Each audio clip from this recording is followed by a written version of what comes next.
রাঙামাটির বাঙালহালিয়ায় ভ্রাম্যমাণ আদালতের অর্থদণ্ড আদায়।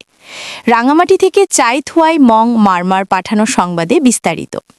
পবিত্র রমজান মাসে নিত্যপ্রয়োজনীয় দ্রব্যমূল্য স্থিতিশীল এবং বাজার পরিস্থিতি নিয়ন্ত্রণ রাখতে রাজস্থলী উপজেলার বাঙালহালিয়া বাজারে মোবাইল কোর্ট পরিচালনা করেন উপজেলা নির্বাহী কর্মকর্তা মিসেস সেলিনা আক্তার। মঙ্গলবার ২৪ ফেব্রুয়ারি দুপুরে বাজারের গ্যাসের দোকান, মুদি দোকান, সবজি বাজার, কাঁচামালের দোকান, মাছের দোকান ও ফার্মেসিতে এই অভিযান পরিচালনা করেন।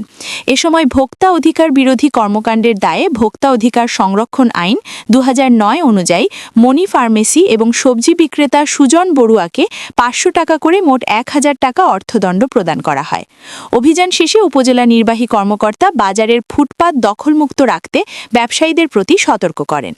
তিনি বলেন, সাধারণ মানুষের ভোগান্তি কমাতে এবং পণ্যের দাম সহনীয় পর্যায়ে রাখতে আমাদের এই তদারকি অব্যাহত থাকবে। এ সময় স্থানীয় জনপ্রতিনিধি, বাজার পরিচালনা কমিটির নেতৃবৃন্দ এবং আইন শৃঙ্খলা রক্ষাকারী বাহিনীর সদস্যরা উপস্থিত ছিলেন।